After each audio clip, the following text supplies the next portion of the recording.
আসসালামু আলাইকুম, welcome to NSTS cozy food studio. আজকে আমি আপনাদেরকে তৈরি করে দেখাবো চিজি হোয়াইট সস পাস্তা। আমি কড়াইতে পানি নিয়ে নিলাম। এখানে দিয়ে দিচ্ছি 1 চা চামচ পরিমাণ তেল, সাথে আমি দিয়ে দিব 1 চা চামচ পরিমাণ লবণ। এই তেল এবং লবণ অবশ্যই দিতে ভুলবেন না। আমি এগুলোকে মিক্সারের সাহায্যে এভাবে মিক্স করে নিচ্ছি। যখন দেখবেন এটা অনেকটা ফুটতে শুরু করবে, এ পর্যায়ে আমি এখানে দিয়ে দিচ্ছি পাস্তা। আমি ছোট প্যাকেটে 1 প্যাকেট পাস্তা দিয়ে দিয়েছি। এটাকে 7-8 মিনিটের মতো সেদ্ধ করে নিতে হবে। আমি এখানে ঢাকনা দিয়ে ঢেকে দিচ্ছি।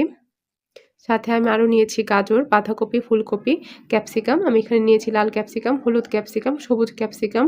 আমি ফুলকপিগুলো ছোট টুকরা করে কেটে নিয়েছি, বাকিগুলো এভাবে কুচি করে আমি কেটে নিয়েছি। আরও নিয়েছি পেঁয়াজ কুচি এবং রসুন কুচি।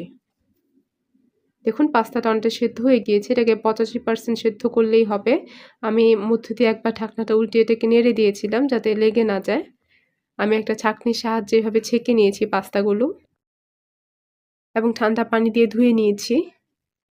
আমি পাস্তাগুলো একটা পাত্রে রেখে দিলাম। এখানে আমি 1 চা চামচের মতো তেল দিয়ে নিলাম এবং এই তেলগুলোকে মিক্স করে নিচ্ছি। এভাবে তেল মিক্স করার ফলে এটা ঝরঝরে থাকে।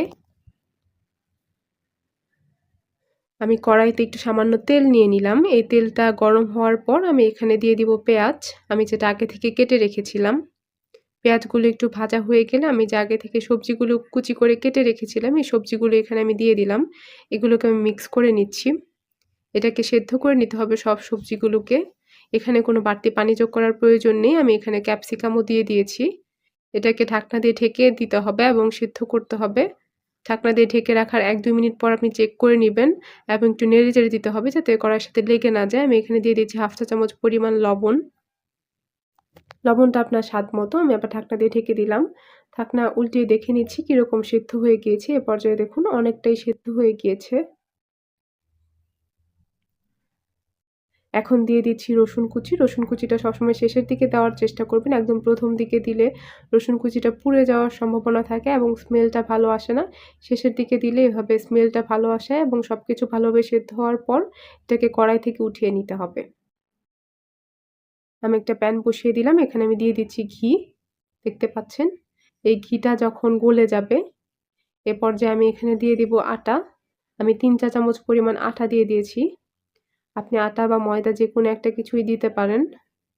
এটাকে ঘিয়ের সাথে ভেজে নিতে হবে ভালোভাবে। এটাকে এমনভাবে ভাজতে হবে যাতে আটা বা ময়দার যে একটা কাঁচা গন্ধ থাকে, এই গন্ধটা যাতে এখানে না থাকে। প্রায় 5-6 মিনিটের মতো এটাকে ভেজে নিতে হবে। আমি ভেজে নিয়েছি। দেখুন ভাজা শেষ হয়ে গিয়েছে। এ পর্যায়ে একটা স্মেল বের হবে অনেক সুন্দর। আপনি তখন বুঝে যাবেন যে ভাজা হয়ে গিয়েছে। এ পর্যায়ে এটাতে আমি লিকুইড দুধ যোগ করে নিব। আমি দুধটা একবারে যোগ করব না, অল্প, অল্প করে যোগ করে নিব। আমি এখানে সামান্য দুধ দিয়ে নিলাম।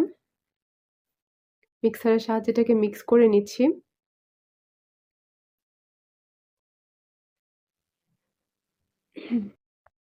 এ পর্যায়ে আমি এখানে আরও দুধ দিয়ে নিলাম। এখানে যে আমি লিকুইড দুধটা ব্যবহার করছি, এটাকে আমি আগে থেকে জাল দিয়ে রেখেছিলাম। এটাকে এভাবে অনবরত নাড়তে হবে। আমি এখানে মোট ১ কেজি পরিমাণ দুধ ব্যবহার করেছি এবং আমি পুরোটা একবারে ঢেলে দেইনি, অল্প, অল্প করে যোগ করে নিয়েছি। দেখুন মিক্স করা হয়ে গিয়েছে, কতটা স্মুথ হয়েছে এটা। দেখতে পাচ্ছেন আপনারা।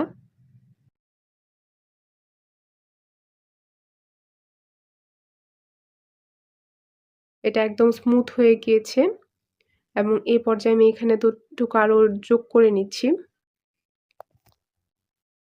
এখানে আমি যোগ করে নিব আগে থেকে যে আমি সবজিগুলো সেদ্ধ করে রেখেছিলাম, এই সবজিগুলো আমি এখানে যোগ করে নিলাম। সাথে যে পাস্তা সেদ্ধ করে রেখেছিলাম, এটাও আমি এখানে যোগ করে নিয়েছি। দিয়ে দিলাম রোস্টেড চিলি। আমি এখানে ২ টা মরিচ ব্যবহার করেছি। আপনি ৩-৪ টাও দিতে পারেন আপনার ইচ্ছা মতো। আমি এগুলোকে মিক্স করে নিচ্ছি।